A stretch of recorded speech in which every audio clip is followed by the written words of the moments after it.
It's time for Cutting Edge Consciousness with Freeman Michaels and Barnet Bain.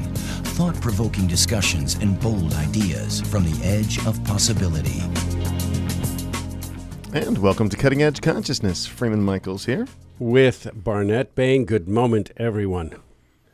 So nice to be back. I took a few days off. That's so good. Yeah, I remember when I do remember. Remember when I do remember. Go on. What a pleasure it is and how important it is to pause.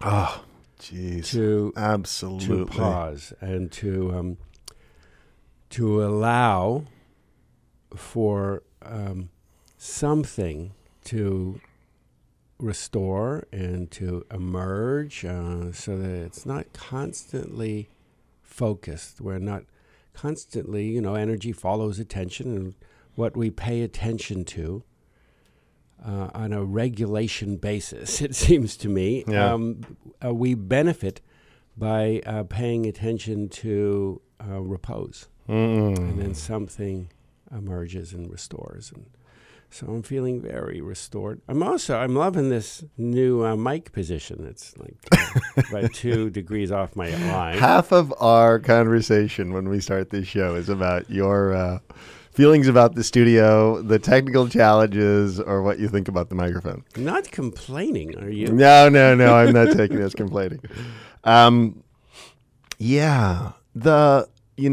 Both of us have discovered for some number of years the deliciousness in the pause, the whatever contemplative practice, meditation, yoga, qigong, whatever it is that we do, that the ability to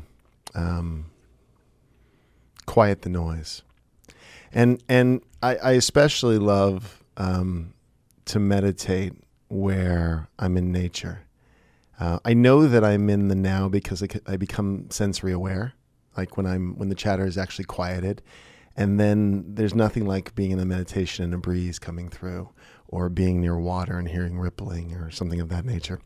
And it's a refueling, because there's so much of the frantic energy, at least in my life, and I'm going to project this onto you because I see you kind of showing up every once in a while going, what am I doing? So I have a strong sense that you get caught up in it too. And the ability to, or the practice maybe is the word, of pausing, of, attuning to something that allows to the us. being state. We have a tradition in every spirituality that I'm aware of whether it's called the Sabbath, or whether it is called a retreat or a vision quest. I mean, there are so many expressions of the time out. Time out. I love that. The adult time out. It's an adult time out. It's just like when you tell a kid they're going to take a nap, they get all upset, little kids. Or time out. And we both as adults are like, yes, I want a time out. Well, I want a nap. We don't actually, we're not conditioned by our culture to want a time out. We are conditioned by our culture to become doers.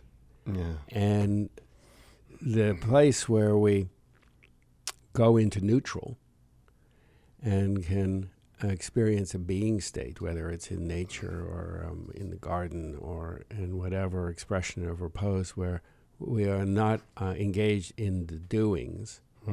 We have a connection with a field of, it's a feminine energy, the field of possibility. In the Jewish tradition, on Friday nights, there's the candle lighting. Sure, the Sabbath.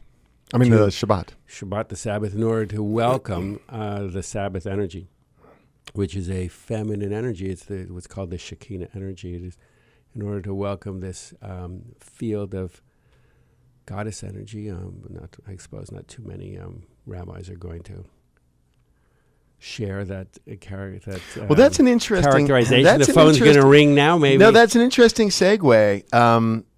Because what's so fascinating about our guest, and this isn't even how I intended to sort of aim this. How'd you intend? Well, who cares? Because now we're going this way. So We have with us today Sister Jenna, who is a leader within the Brahma Kumari tradition. She runs the Meditation Museum in Washington, D.C. She runs that community there in the D.C. area. She's actually like an ambassador for peace. She doesn't really run. She holds the space. You're right. She absolutely You're right. understands All right, we'll get to what this. we're talking about So look, here. what's interesting about the Brahma Kumaris, We run. She holds the space. That's right. That's what we're talking about right now. What I'm trying to get to, though it wasn't what I intended to get to, is what kind of interests me about the Brahma Kumari is that it's primarily space held by women, though there's a big de-emphasizing of gender within this tradition. However, that's not lost on me. I'm glad that you confused everything. That's right. I actually want to tell a little story. Because that was helpful. Yeah, thank you. Well, we might get to that in this conversation. We might get to her. We might. So listen, here's what happened. We met Sister Jenna back at Birth 2012, which we both participated in. Actually, I produced the Vision Stage, and so I had this list of people who Stephen Powers. I ate the hors d'oeuvres. He did eat the hors d'oeuvres, who Stephen Powers had lined up, and Sister Jenna was on that. And I didn't know who she was.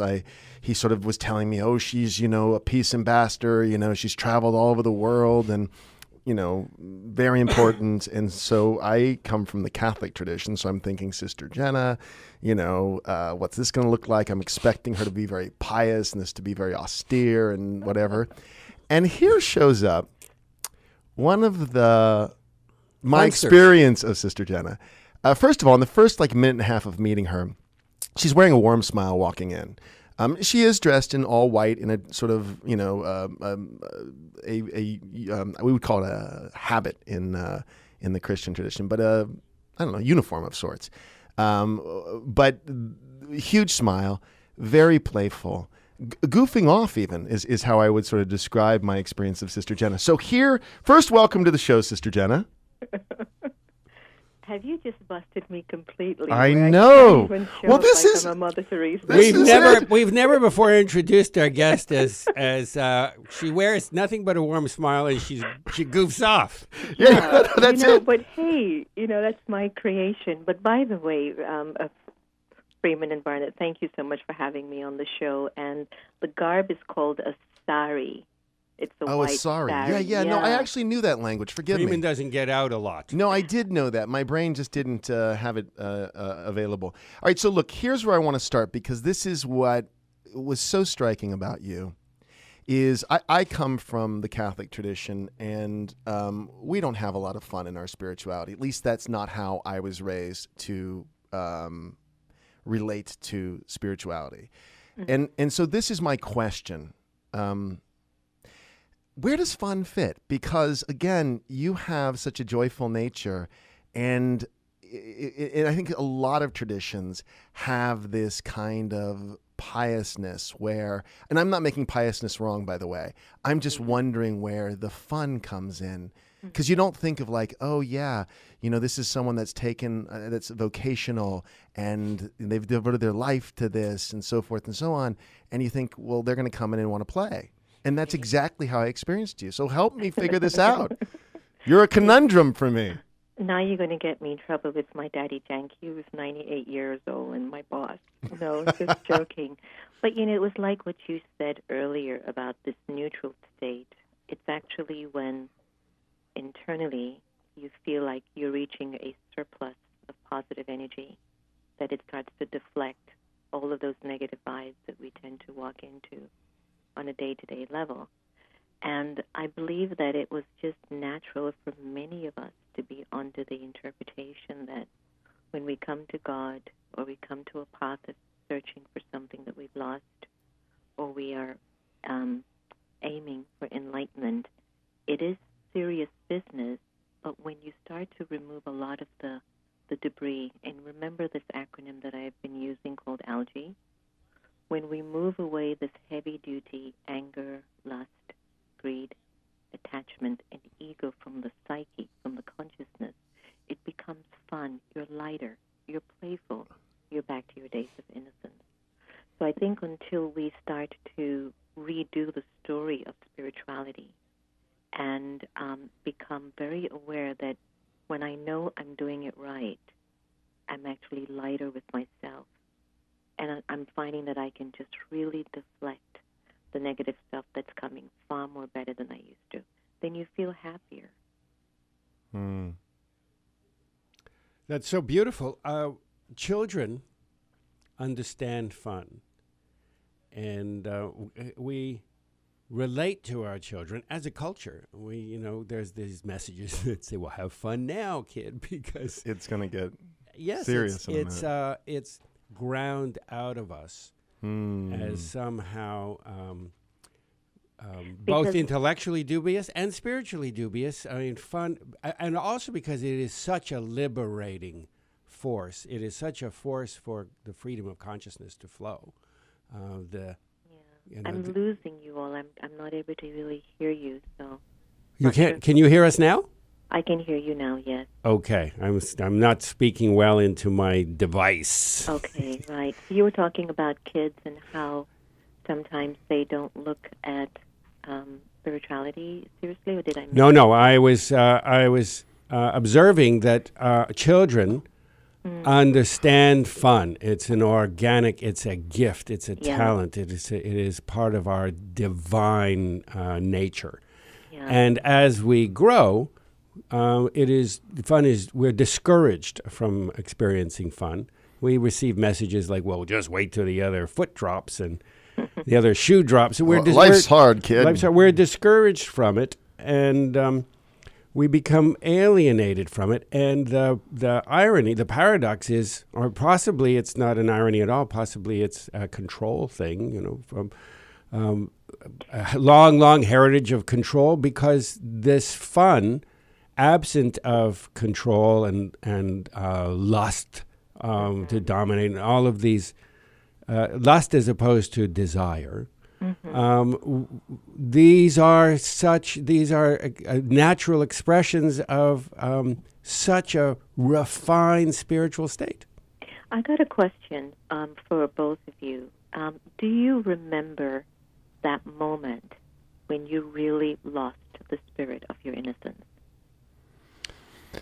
Yeah.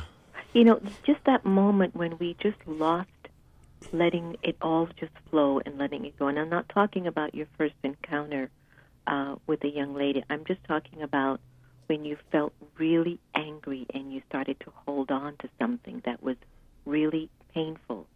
Yeah. How that gradually kept rolling over as we grew up.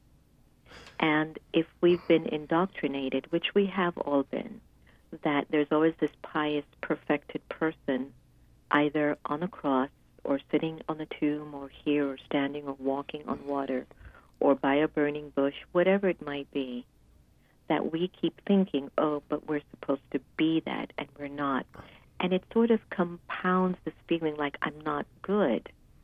And that's where I feel like when you get onto your path of listening to what you're thinking and feeling, and you are able to respond to those thoughts and feelings, you're not only advocating love for the soul, but you're becoming more of a spiritual person. And you can bring that into your religion if you choose to stay with the tribe that you're born into or the tribe that you feel you need to convert to because they belong to your community of thinking. Does that make sense? It does. It does. There's a lot in what you said. For me, maybe I'm just going a different direction. So you can always reel me back in, Sister Jenna, if I'm just totally going right of what you're talking about. The constrictive nature of the spiritual, well, for me, it's a religious tradition. I actually kind of separate out religion and spirituality because within the religious tradition, I had spiritual experiences. But by and large, the mechanism of religion was more an indoctrination, and there was a lot of control of it didn't feel liberating to me. It felt constrictive, I guess is the way I'd put it, with little glimpses of something that was, in my mind, generous, something that was a gift, but not across the board. Much of the Catholic upbringing I was raised in was fear-driven. In fact, I even remember at my grandmother's house, there was this picture of Jesus, with bleeding Jesus. We called him Bleeding Jesus. And he had the thorns and there was blood. And it was really spooky as a little boy to be looking at that and going, okay, I don't understand. Like, so the nobilizing of suffering, at least within my tradition, was anything but fun. You know, if we go back to the start of this show, and maybe that is the moment of loss of innocence, is when there weren't a lot of outlets for, as Barnett was kind of alluding to, for fun, for spirituality to be this lifted, exalted, you know, kind of experience. It was really kind of, I don't know, it feels warped. Do you know what I'm talking about? It definitely. I thought Barnett was going to chime in on that. I've got to tell you a story as I just quickly move into that beautiful sharing. I spoke at Loyola a few years ago, and I had just left headquarters in Mount Abu, India, for my spiritual retreat, and I had to give an address for the students. I'm staying on the campus. I'm in a room by myself. The cross is over my head. I get up religiously 3:30, 4 o'clock in the morning, wherever I am, and that's the time I can sit to listen to my conscience and find out what's living in me. So I went walking down these halls all by myself. No one's in this facility. I end up in this little chapel, and I'm just sitting there in silence in my connection to the soul and the Supreme. And all of a sudden, I heard something squeaking, squeak, squeak, and I'm like, I'm the only one there. It's 4 o'clock. I don't even know where I am. I'm in Italy all by myself. I was just put in this room to spend the night, and I'm supposed to give an address the next day. I don't know where anyone is. And the squeaks more, and I'm sitting there, and I look up, and there is this humongous cross with Jesus sitting on it, hanging, looking at me. I ran out of there with my sari, like you would not believe how fast I got out of there. And halfway down the hall, I said, okay, Jen, it's just a cross. And I'll tell you where that all came from. I started to laugh at myself, and I went, you're still holding on to something of the past, aren't you? This has nothing to do with this thing hanging at you, you know, swinging and looking down at you like you've done something wrong. Go back in the room and embrace the story, but think about what his experiences were before he got up there.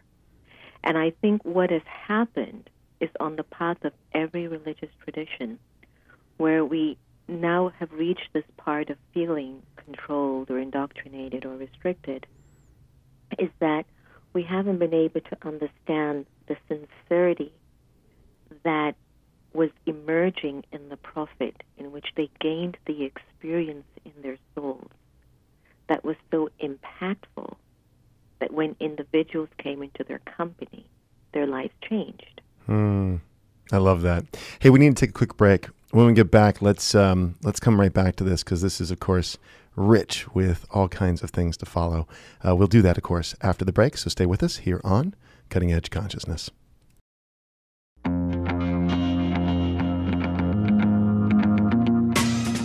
Welcome back to Cutting Edge Consciousness, thought-provoking discussions and bold ideas from the edge of possibility. We're back with Sister Jenna at Barnet and Freeman here on Cutting Edge Consciousness. That is quite a story, SJ. That is quite a story. So there you go, reducing me to being a little point of light. That's beautiful. I am reducing you to a point of consciousness. Yeah, that's exactly what it is. That's exactly what it is. And so, how did you do after you were being in that? Suddenly you were flipped into your story about that experience, your story of the story, and then how well did you reintegrate and show up for your talk? Fine. You know, when knowledge of the real self emerges in consciousness, light comes in and you become liberated.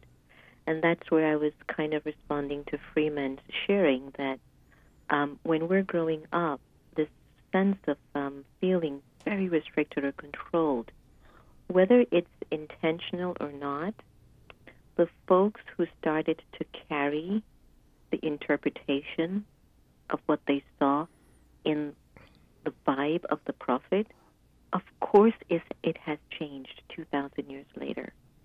And how many practitioners in the Islamic tradition, in the Judaic tradition, in the Christian tradition, etc., how many individuals within all of these religious beliefs, Buddhism, whatever it might be, how many are actually experiencing that deep connection to God, the seed of the human world tree?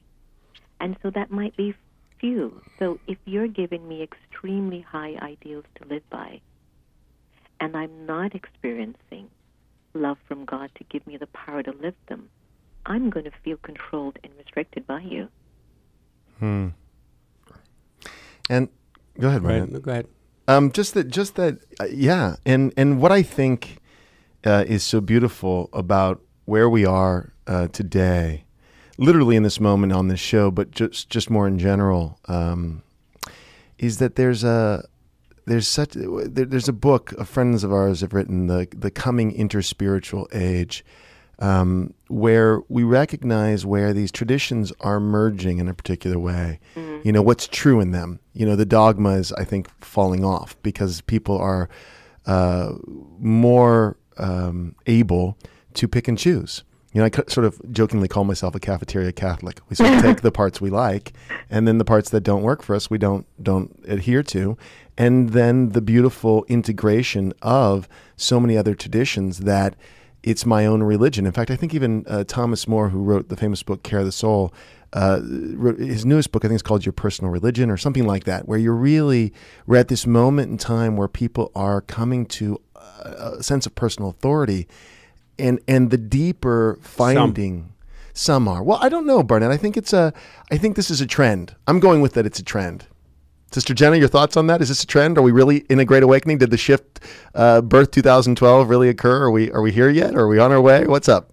Yeah, I think we are actually approaching the end of an old story, because I've been observing that a lot of fundamental religious belief systems are being actually forced or encouraged to integrate a more spiritual practice within their tradition. That means invite your congregation to listen to their thoughts, to ask important questions, to sit in silence, to not just go by what the book tells you to do and not to do, but the question arises, where do I get the power in the experience to be able to live such high ideals?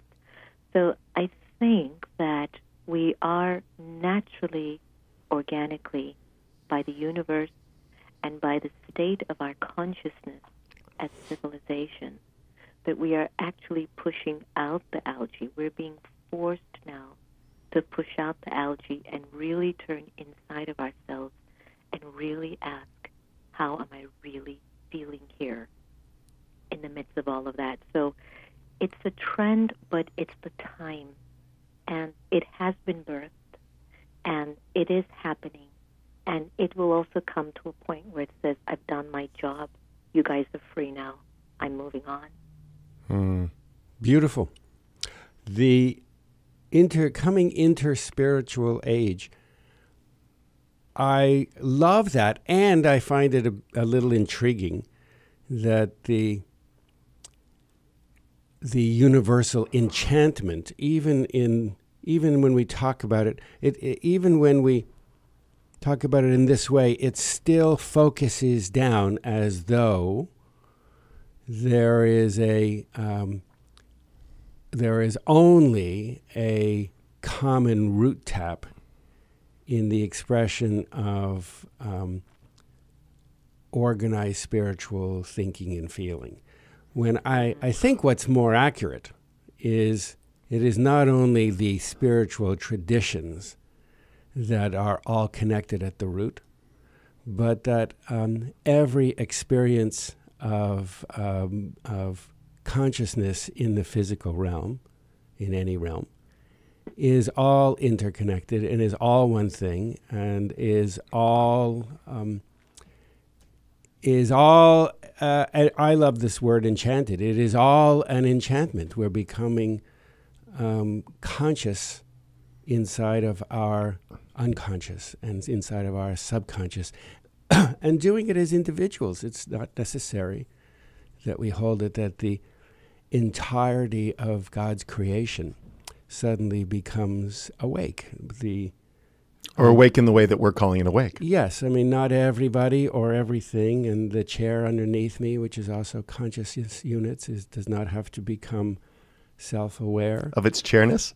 You know, we're exploring consciousness inside of a little brackets, parentheses, called time and space, and the divine, however that experience itself has not insisted that we all of a sudden, all the lights go on, and nor have the various great teachers and sages who have modeled a different way of being in relationship to the enchantment, have not insisted. They wait with patience and compassion at the edge of our own growth envelope, encouraging us to become more of who we can be.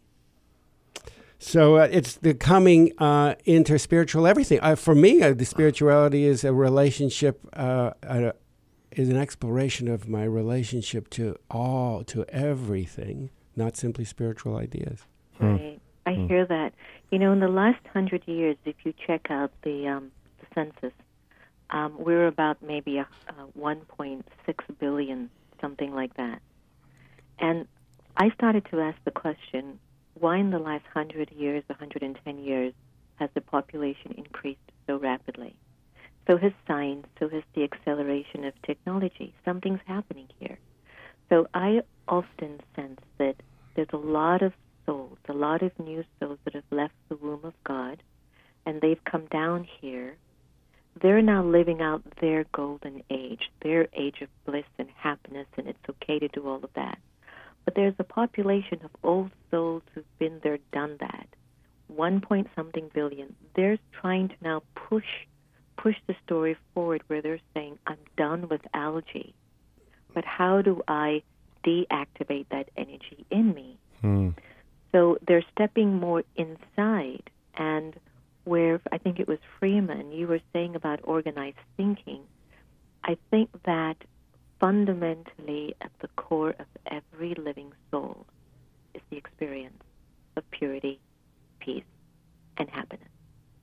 And it almost feels like we're fundamentally all trying to reach that state of organized thinking where there'll be no more conflict in the world. That until we can get there, we're going to keep fighting conflict after conflict because my own thoughts in my head are not together. So there's sort of two ways of approaching this from my perspective. One is collectively, which is a very valuable inquiry. Like, what is the collective experience? But I think all three of us are probably going to agree that at the way to the heart of the matter is on the level of the individual. And this is where the collective, the consensus spirituality is not sufficient, that there's an ownership element. Part of the awakening or the dawning of this new age, from my perspective, is about responsibility. You know, we used to think that freedom was this not having any responsibility. Now we understand that freedom is taking total responsibility. Absolutely. Go ahead. No, absolutely. Go ahead. Yeah. So that's it. So the idea that we're now responsible, that we can't abdicate responsibility to, even a single text, even a single tradition, that's not sufficient, that each of us has to find what is true for ourselves and ultimately take ownership of everything, including the collective, because the collective is a giant mirror reflecting back that which I need for my soul's something, evolution, realization, self-realization, something of that nature, right? I hear that. I mean, the collective does mirror back to us perhaps what we've contributed to it. And I'm remembering the story of this young Indian guy, he came over fresh from India. He got off of this barge, and he actually has a little sports car. It was his dream car. He comes out on the highway, totally excited, has no idea about anything of America, but he's just on the road. He's on the I-66, loving it. Then he hears or sees some lights, and he's like, I love this country. And then he's getting in, I'm going to go head on now, the I-95, and he's just loving it. He's seeing more lights. And now he's hearing more sounds, and he goes, what a wonderful way Americans welcome me here. And he's really speeding up. He gets onto the highway, the 270. He hears a helicopter over his head. He's like, you there in that car, pull over now. So he's like thinking they're going to go and give him some cake and ice cream. So, of course, he comes out and he sees all these police officers swarming around him, and they look at him with amazement. And he's like, oh, officer, it's so nice that you welcome me like this in your country. And the officers look at him and go, are you any idea what you're doing? He goes, I'm enjoying your roads. And then the officer says, you cannot enjoy the roads at the speed that you're going. Do you know how fast you were going? The guy says, yes, officer, 270. Right?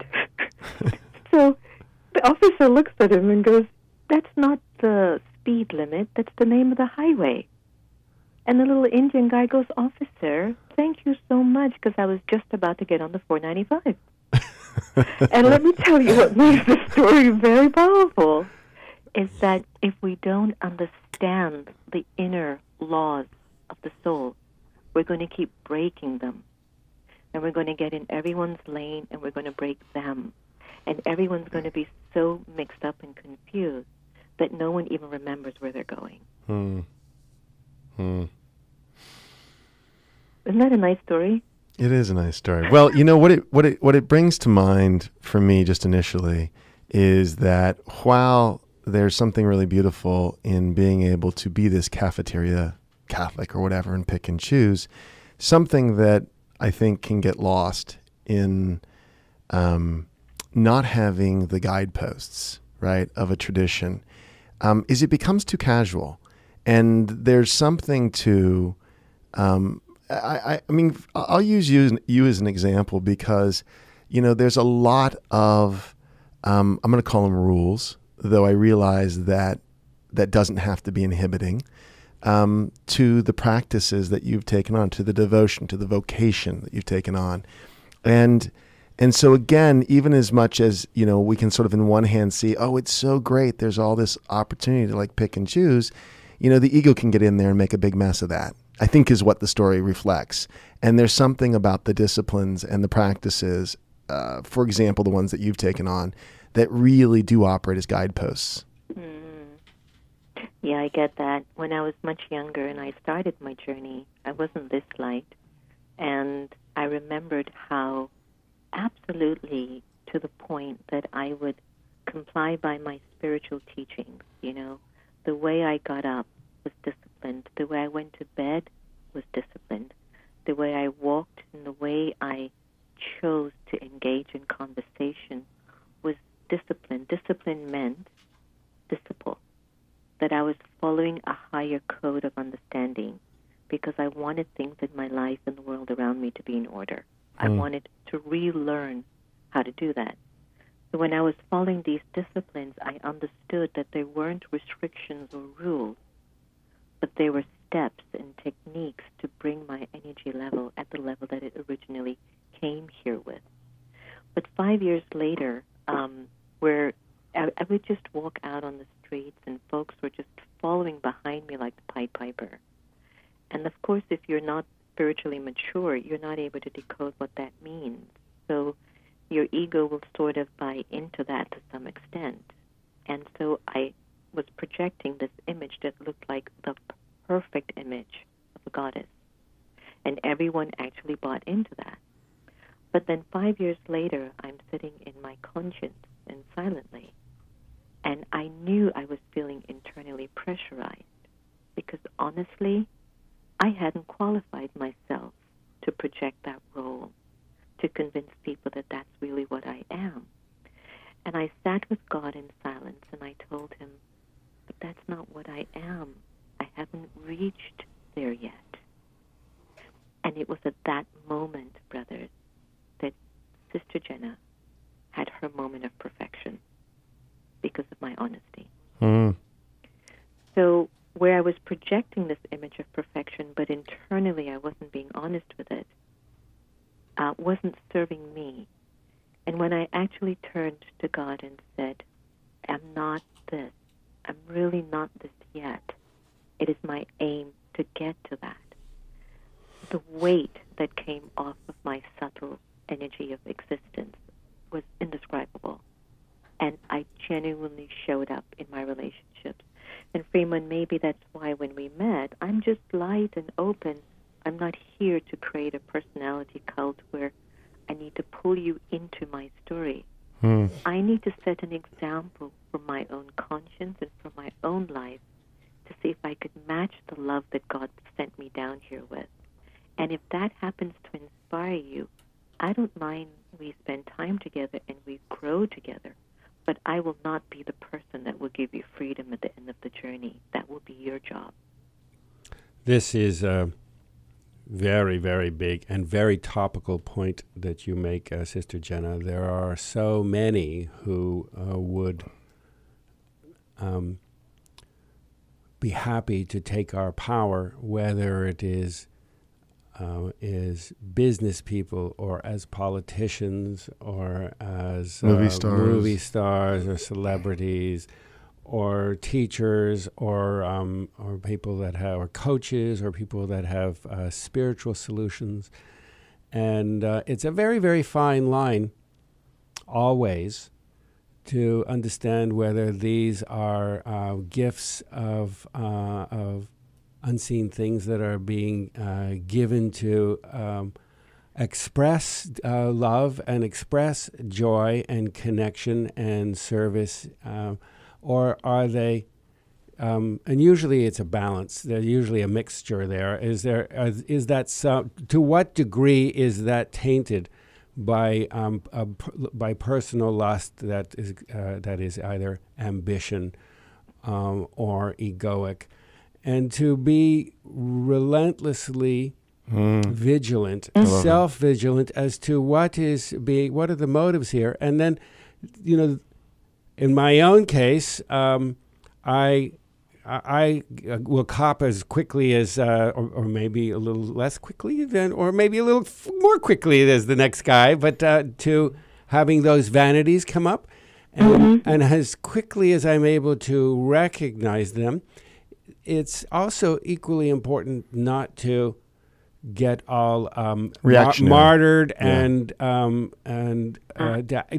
pile on, because that is also a vanity. But to step back and be honest and authentic about, as you put it beautifully, what are you thinking and what are you feeling, and what are the agendas and intentions around these things in whatever the expression of your contributions to the world is. Yeah, I get that. We're in a culture, especially here, but, our message in the media goes out 80% of the world, 80% of our media gets sent out to the whole world. So the whole world thinks the real world is based on what America sends out in the media and what gets out there. When I was mentioning the context of personality cult, I think one of the things I've appreciated about the Brahma Kumaris is that it continues to bring the attention to the Supreme Being, the Supreme Soul, and it continues to guide practitioners to say, check in to this source completely, make the base of your power this being, and then observe the role and the part that you're fundamentally here to play. We are in a culture where it is revolving around personality, and if you've got some sort of a extra to you, then if you've got a message to convey, you can convey that and make a great impact if it's uplifting the world. On the personal level, you're going to have to do a lot of soul checking. Even I've had to do that as I continue to get out there and be something. But honestly, I don't need accolades from folks. I need a clean and clear conscience. So every time I walk into a space where I walk into the room, I'm walking in the room, Freeman, with God next to me, with my great-grandfather, with the daddies, with the love of the millions of folks I've been in friendship with. So I'm not alone. I'm okay. So I'm not here to prove anything. I'm just trying to figure myself out. And I'm learning a lot about myself when I look at you. It's beautiful. So, I think when this attitude or this consciousness is emerging in our awareness, of course there are going to be people who are going to turn to you and go, I just adore you. Thank you. Me too. But internally, the base of your power is coming from your relationship with the Supreme Soul. And that's who we need to turn everyone back to, because who's going to liberate you and me will not be any one of us. It'll be that energy of light. It's a maturing process, because that understanding is not something that we... used to. Yeah. Not at all. I know. We're not used to it. And so we've learned how to market and even brand spirituality. Yes, we That's have. okay. We are in a business world that we need to pay our mortgage and our bills. I just feel that we will be able to offer the world a truthful story when we show up internally truthfully. For example, like I will shock people because I am light and easygoing. And I will tell you in a minute, I need to strengthen up my disciplines. And I will do it too when I can, because I'm not fully arrived, but I am going to get there. A question about that. I love that. We unfortunately are at that. We're there at the end of the segment. Before we let you go, I have the way to reach you as www.meditationmuseum.org. Is that the best way for folks to find out what you're doing? Well, that's one of the ways, but if they want to connect with any of the Brahma Kumaris meditation centers, they just go to www.brahmakumaris.org. But my latest meditation CD, which is all about breaking that attachment to those limits, anyone can just type in Off to Work, Sister Jenna, and just go to the Letting Go track. That's the one that tends to bring all of us to a place of exactly who we're supposed to be. I love liberated. it. I love it. I love it. And we love that you spent the time with us this morning to join us. I look forward to having you back. I look forward to seeing you again in person. Thank you so much. Appreciate all the work that you guys are doing. Thanks a lot, and Om Shanti. Om Shanti. Bless Thank you. you. And for those of you listening, we invite you to stay tuned, because Barnett and I will be back after these messages to wrap things up here on Cutting Edge Consciousness.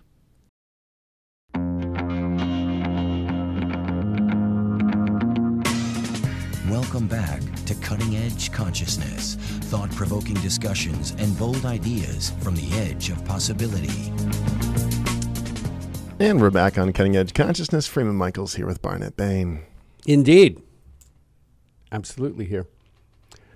During the break, I was sitting in the afterglow of Sister Jenna. Yep. And she does leave a glow. She does. And I was contemplating something that she said, something about people doing in their spiritual work, or people who are providing. I'm paraphrasing, but it was something about providing service inside of spiritual work. And as I thought about it, I realized there is no work of any kind That's not spiritual. that is not spiritual work. Yeah. So it is part of this arbitrary veil of separation, of distinction making, of what is spiritual and what isn't spiritual. Yeah, It that's is an like ego it is trip. like a fish. Is like a fish it doesn't know it's in water, but this part of the ocean is ocean, and the rest of where I swim, non-ocean. So in this part of ocean, all transactions, these are spiritual and they are held to a higher standard. But when I swim over here, that water, different thing. So there is not a, in my own framing of this, there are distinctions to be made about what is or isn't a spiritual experience. There is only the enchantment. there are distinctions to be made about exploiting, taking advantage of, consciously or unconsciously, someone else's self-imposed or accepted as accepted because it was the cultural experience of that kind of distinction. There are. I understand that most people think that spirituality is a roped-off area, and that inside of that area, commerce, whether it's financial commerce or the commerce of ideas or emotions, is held to a different standard. And so I am aware that someone that is operating inside of that mindset would be well served to be aware of it, because there are considerations. But the larger truth is, it's all water. Yeah. The thing about Sister Jenna that I really appreciate, it's her there's a purity of intention, and her own sort of self-regulating about when she's not in that purity of intention. And there's something really beautiful for me in that commitment to that purity of intention. I heard what you said, Barnet. It feels like I just went a different direction. Maybe I did. I'm sort of just balancing it out because, look, that we're all on this growth trajectory, and that there is no hierarchy in how we're growing. And to parcel out one part is spiritual and the other part is not spiritual is arrogance to the highest degree. However, there is something in the clarity of intention and the desire to quiet the chatter and get really clear. And for me, it's also part of her intention is to serve. Sister Jenna really shows up as someone who wants to serve others. And that, to me, is beautiful. Yeah, definitely. Definitely. So we just made a giant pot of conundrum and soup, but that's good. We like it that way. We like it good and messy. To serve and to become close, to become very close with what we think and what we feel, and to begin to tease out with some, even Socratic questioning. Is that mine? Or is that original with me, or is that inherited from institutions, culture, the latest Transformers movie? Is that mine or Michael Bay's or my mother's? Right. And to begin to have a healthy rapport with what we're feeling and what we are thinking is the key. It turns the key in the lock to more freedom, because otherwise we operate inside of sets of assumptions that we either choose for ourselves actively, yes, I'm going to be that, or we allow. We're always getting exactly what we want in life. It's not necessarily what we ask for in life, but it's always what we want in life, because we are always either creating it by directly choosing it or by allowing it because of the assumptions that we have inherited about the world that we just take on. This is the way it is. Okay, now I'm going to interrupt you because we have to end the show. What I love about this show is it's so incomplete. I have so much I want to say, and it's not going to get to happen. So here's what we offer.